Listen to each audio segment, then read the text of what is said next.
Hello student, कैसे हैं आप सभी लोग। आदित्य कॉमर्स कोचिंग क्लासेस में आपका स्वागत है।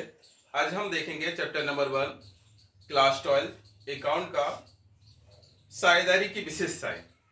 Chapter number 1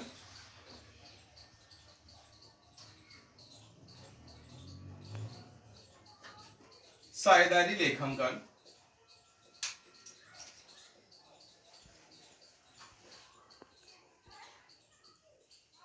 accounting for partnership.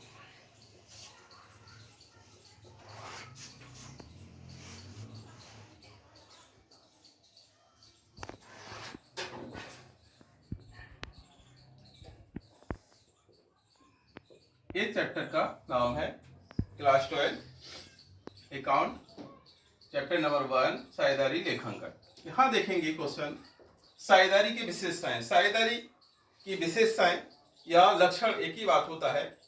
तो साझेदारी की विशेषताएं देखेंगे। नंबर 1 क्या है साझेदारी की विशेषताएं। कोई भी बहुत सारी दी होती बुकों में, आपको केवल कम से कम 4 और अधिकतम 5 करना है। कोई भी 4 से 5 या 4 से ज्यादा नहीं पूछता।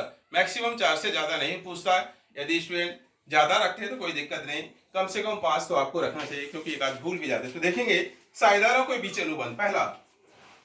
पहली विशेषता है साझेदारी की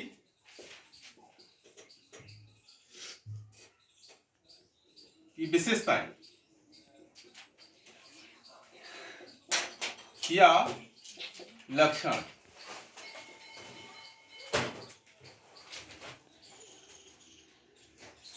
लक्षण बताइए।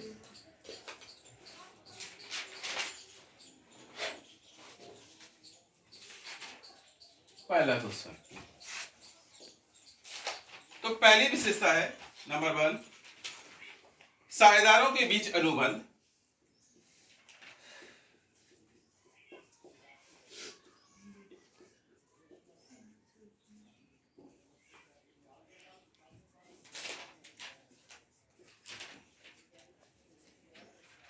अनुबंध सबसे पहली विशेषता है साझेदारों के बीच अनुबंध।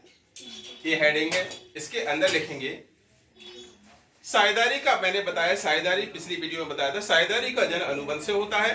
तो साझेदारों के बीच अनुबंध, साझेदारों के बीच में अनुबंध होना चाहिए। उनके अंदर लिखित होना चाहिए अनुबंध, या मौखिक होना चाहिए। मौखिक होता है उतना बेटर नहीं होता। साझेदारी का अनुबंध जो है साझेदारों के बीच में लिखित में होना चाहिए। तो साझेदारों के बीच में अनुबंध, जितने भी साझेदार हैं उनके बीच में अनुबंध होना चाहिए, क्योंकि बगैर अनुबंध के साझेदारी पॉसिबल नहीं होती। इसलिए साझेदारों के बीच में अनुबंध होना चाहिए। स्टूडेंट ऐसा लिख सकते हैं और अपने लैंग्वेज में, क्योंकि हर क्लासेस का बच्चा इतना मैच्योर होता है कि आसानी से वो बढ़ा के लिख सकता है। दूसरी विशेषता है कम से कम 2 और अधिक से अधिक 50। कम से कम 2 और अधिक से अधिक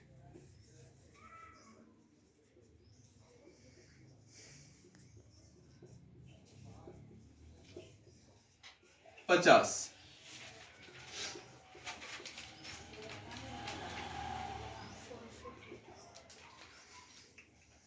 साझेदारी में कम से कम 2 और अधिक से अधिक 50 सदस्य होना चाहिए। क्यों कम से कम? अगर 2 सदस्य नहीं है तो साझेदारी नहीं मानी जाएगी। अधिकतम 50 से ज्यादा सदस्य नहीं हो सकते, इसलिए वैध साझेदारी में कम से कम 2 अधिक से अधिक 50 व्यक्तियों का होना आवश्यक है। इससे ना कम हो सकते ना इससे ज्यादा हो सकते हैं। नेक्स्ट विशेषता है वैध व्यवसाय का होना। थर्ड, वैध व्यवसाय का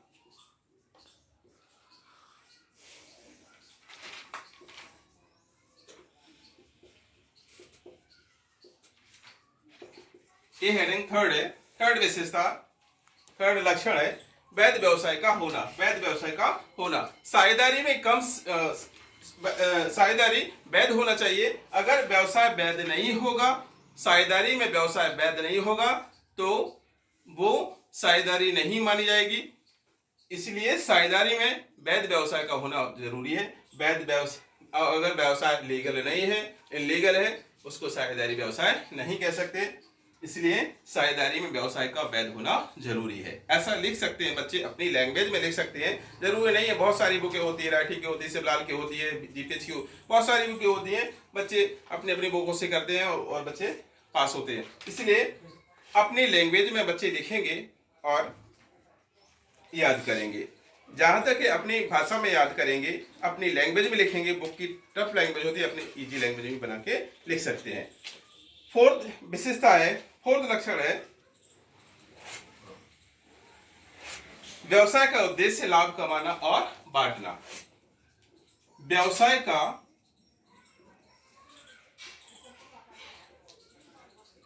उद्देश्य लाभ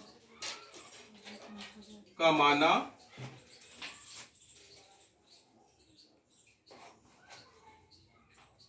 और आपस में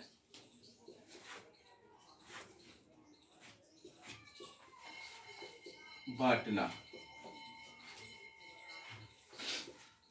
चौथी और आखिरी विशेषता है, व्यवसाय का उद्देश्य, हर व्यवसाय का उद्देश्य होता है लाभ कमाना और जितने भी पार्टनर हो उसमें आपस में बांटना। क्योंकि कोई भी व्यवसाय लाभ के लिए ही किया जाता है, और अगर व्यवसाय में लाभ नहीं हो, व्यवसाय में लाभ नहीं बांटे, व्यवसाय लाभ के लिए नहीं हो, उसको व्यवसाय नहीं कहा जा सकता है। इसलिए व्यवसाय का उद्देश्य होता है लाभ कमाना और आपस में बांटना। तो मैंने इस शॉर्ट में बताया है, आप विस्तार से लिख सकते हैं। कम से कम मैंने 4 विशेषताएं, लक्षण मैंने बता दिए। आप अपनी इच्छा से 4 या 5 या उससे ज्यादा भी कर सकते हैं, लेकिन मिनिमम 4 और मैक्सिमम 5, इससे कम आपको नहीं करना है। क्योंकि बोर्ड एग्जाम में कम से कम 4 विशेषताएं लिखने के आती हैं, इससे ज्यादा नहीं आती है। आप बहुत से 5, इससे ज्यादा नहीं आएंगी। इसलिए बच्चों को ज्यादा करने की जरूरत नहीं पड़ती है, क्योंकि बच्चे ज्यादा करते हैं, कंफ्यूज हो जाते हैं कि हम कौन सी विशेषता लिखें। क्योंकि जब ज्यादा वर्डन हो जाता है, मेमोरी में ज्यादा चीजें आ जाती है, वो भूलने लग जाते हैं। इसलिए आपको मिनिमम